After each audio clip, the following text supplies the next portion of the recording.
আজি কলাগুৰু বিষ্ণুপ্ৰসাদ ৰাভাদেৱৰ স্মৃতি দিৱস উপলক্ষে তেখেতৰ এটি কবিতা আবৃত্তিৰে তেখেতলৈ শ্ৰদ্ধা নিবেদিছোঁ।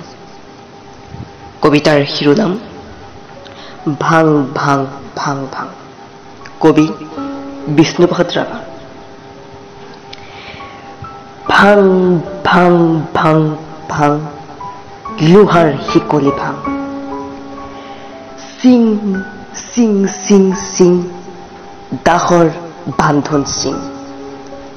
খোল খোল খোল খোল কাৰাৰ ফাটক খোল। ভাং ভাং দুৱাৰৰ ডাং। শুন শুৱা শুন শুন ঘেৰিছে ৰণবিষাণ। মুক্ত আকাশে উৰে দীপ্ত ৰঙা নিচান। ৰক্তৰে ৰঞ্জিত সুৰুচ উদীয়মান। শুন মুগুটিৰ দুৰ্যৰ আহ্বান। হাজোৱা সজোৱা হেৰ মস্তুৰ কিষাণ। মুক্তিমান মুক্তিমান মুক্তিমান। শোষকৰ দল আজি হব অৱসান। শেষ কৰ সস্কৰ খাং। ধন্যবাদ।